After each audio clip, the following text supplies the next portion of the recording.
Hai guys, aku Sakina sama Lika dari kelompoknya Syifa itu kebagian mengunjungi Museum Teks Proklamasi, dan sekarang kita lagi di Museum Teks Proklamasi guys.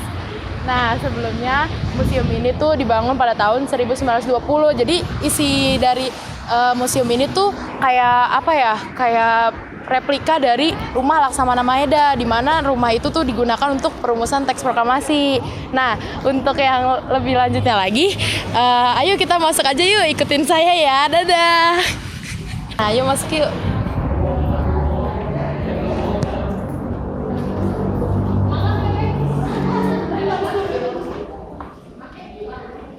Nah, gue di situ aja. Nah, jadi yang di sini tuh ini namanya ruang pertemuan antara Bung Karno, Bung Hatta, Ahmad Subarjo, dan Laksamana Maeda. Jadi pada tanggal 6 Agustus tahun 1945, setelah dari Rengas Dengklok, Soekarno, Muhammad Hatta, dan Ahmad Subarjo tuh mengunjungi kediaman Laksamana Maeda. Jadi kayak untuk membicarakan seputar persiapan kemerdekaan Indonesia. Jadi mereka tuh bertemu di sini nih, di sini. Nih bisa dilihat lagi gimananya gitu.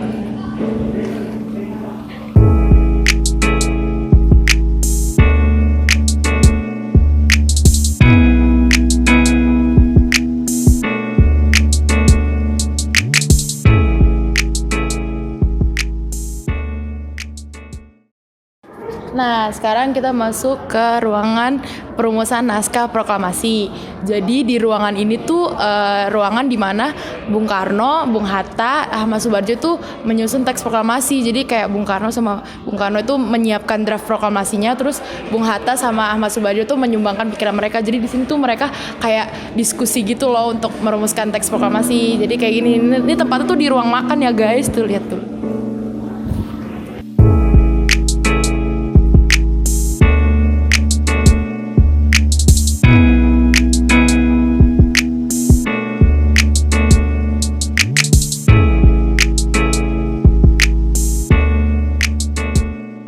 Nah, sekarang kita ke ruangan pengetikan naskah proklamasi. Nah, bisa dilihat di sini, ini merupakan tempat di mana naskah proklamasi yang telah ditulis oleh Soekarno tuh diketik oleh Sayuti Malik dan ditemani oleh BM Dia. Jadi mereka ngetik proklamasinya di sini. Jadi versi ketiknya di sini gitu. Tempatnya tuh di sini. Nah, di luar sini itu ada piano. Piano ini tuh merupakan tempat di mana Insinyur Soekarno tuh menandatangani hasil teks proklamasi yang sudah diketik oleh Sayuti Malik. Jadi Soekarno tuh tanda tangannya di sini nih, di atas piano sini.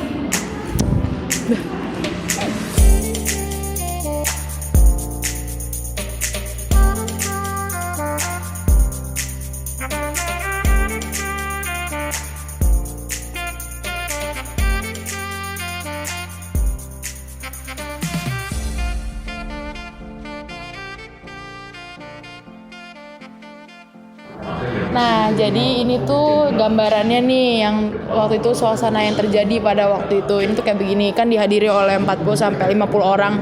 Tuh kayak gambaran tuh kayak gini. Di sini juga ada penjelasan gimana peristiwa itu terjadi tuh gimana. Terus di sebelah sini itu ada tokoh-tokoh yang hadir. Nah, tadi kan saya udah bilang kan kalau misalnya yang hadir tuh 40 sampai 50 orang. Nah, di sini nih tokoh-tokohnya tuh ada di sini tuh, ada banyak banget. Nih, bisa dilihat satu-satu namanya ada di sini. Jadi orang-orangnya yang hadir ke ini waktu penyetujuan teks proklamasi itu adalah mereka. Terus di sini itu ada teks proklamasi yang udah bener-bener resmi banget nih. Ini tuh udah kayak resmi banget, udah disetujuin, terus udah diketik juga, udah ditandatangani. Jadi ini hasil dari rapat yang di sini tuh, ini hasilnya. Jadi ini dipampang di sini semuanya. Terus mereka rapatnya di sini nih tuh, rame kan. Nah, di sini mereka pada berkumpul untuk memikirkan penyetujuan teks proklamasi itu di sini. Udah sih, gitu aja. Udah.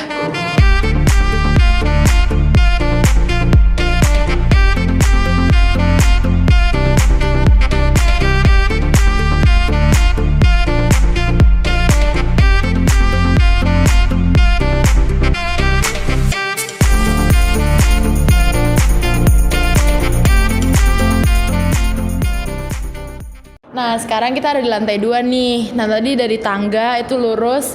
Ini kita masuk ke ruangan dimana di sini tuh kayak apa ya, dijelasin kayak insiden-insiden yang terjadi waktu itu tuh.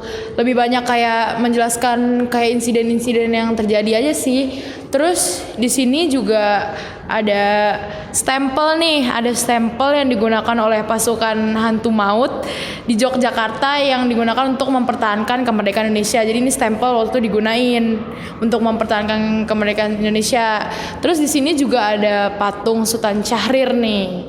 Ini di sini. Terus ini ruangannya lebih ke menjelaskan ini sih kayak insiden-insiden yang ada pada masa itu, pada masa Belanda gitu, kayak perundingan Linggarjati, kayak Bandung Lautan Api atau peristiwa Merah Putih, dan segala-galanya sih, ada agresi militer juga gitu. Jadi ini dijelasin di sini semuanya.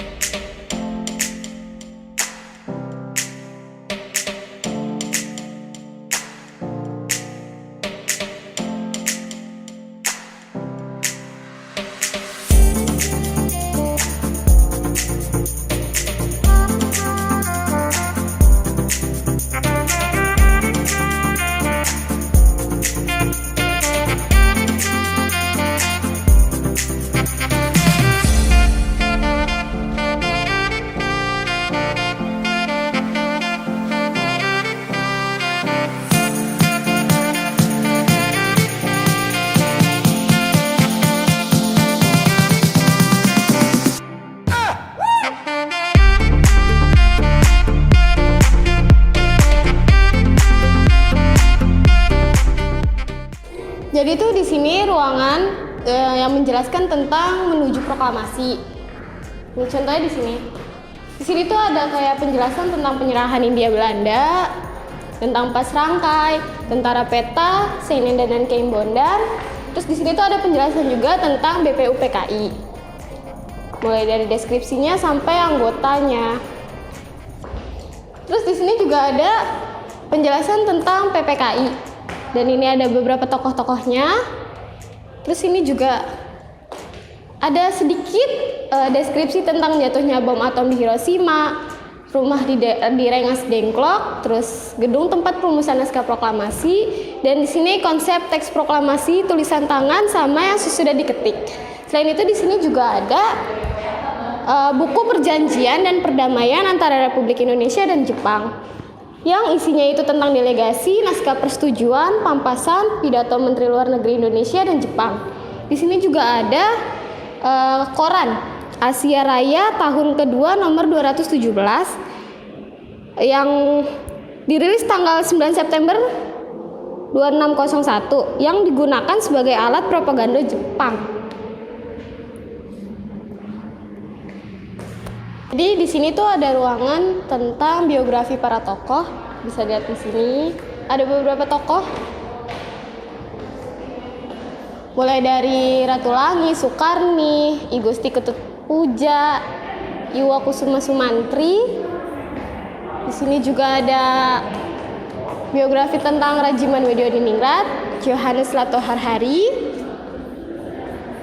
Selanjutnya di sini juga ada Mr. Supomo, Ki Hajar Dewantara, Anung Abdul Hamidan, dan Burhanuddin Muhammad Diyah. Di sebelah sana juga ada biografi dari Ahmad Subarjo dan Insinyur Soekarno. Selain itu di ruangan ini juga ada patung I Gusti Ketut Puja sama beberapa baju para tokoh. Selain itu di sini juga ada bendera merah putih yang dijahit oleh Ibu Henriette Caroline Patirajawane, istri Johannes Latoharhari, yang dikibarkan di rumahnya di Jalan Serang nomor 5 Jakarta Pusat tanggal 17 Agustus 1945. Di sini juga ada plakat pahlawan nasional Iwakusuma Sumantri, koleksi buku Iwakusuma Sumantri, sama bintang Mahaputra Sutarjo Kartohadikusumo, dan plakat pahlawan nasional Sukarni Kartowirjo.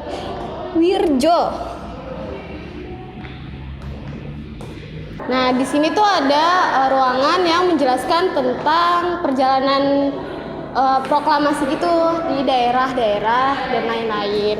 Pokoknya kayak info-info tentang kemerdekaan gitu dah. Terus di sini tuh juga ada beberapa barang, contoh kayak tas kulit punyanya Suwiryo, terus ada ini ada buku, terus ada uang kertas Rp10, terus ada kaset proklamasi kemerdekaan Indonesia, hasil scan naskah proklamasi tulis tangan dan ketikan, lalu ada radio merek Philips tahun 1938, dan di sini terakhir ada piringan hitam yang pertama kali merekam proklamasi kemerdekaan Indonesia, koleksi dari Lokananta Solo.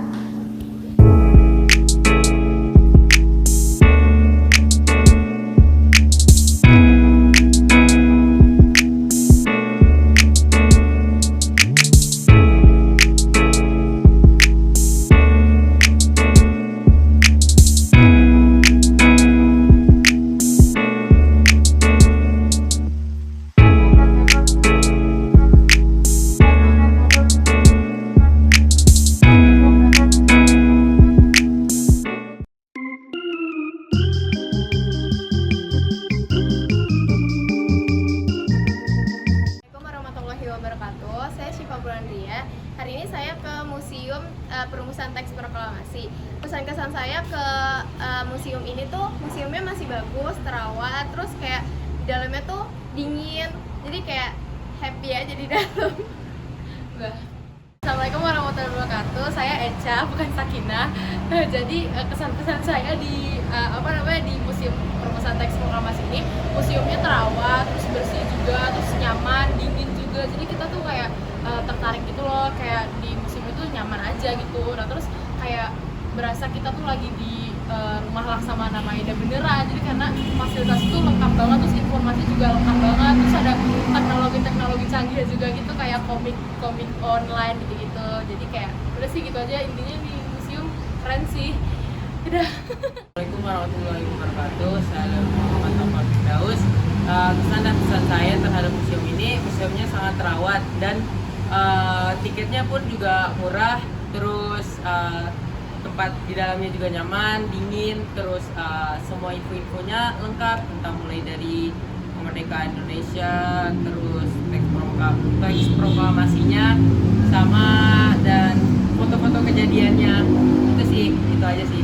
Terima kasih. Assalamualaikum warahmatullahi wabarakatuh. Nama saya Desi Lansari. Pesan-pesan saya terhadap kunjungan kita ke museum ini tuh, yang pertama museumnya itu bagus ya, terawat, terus sarana prasarana ada, fasilitasnya bagus, dan itu di dalam itu juga terdapat informasi-informasi tentang gimana sih proses proklamasi mulai dari perencanaannya sampai terjadinya proklamasi. Selain itu di dalam itu juga ada pemaparan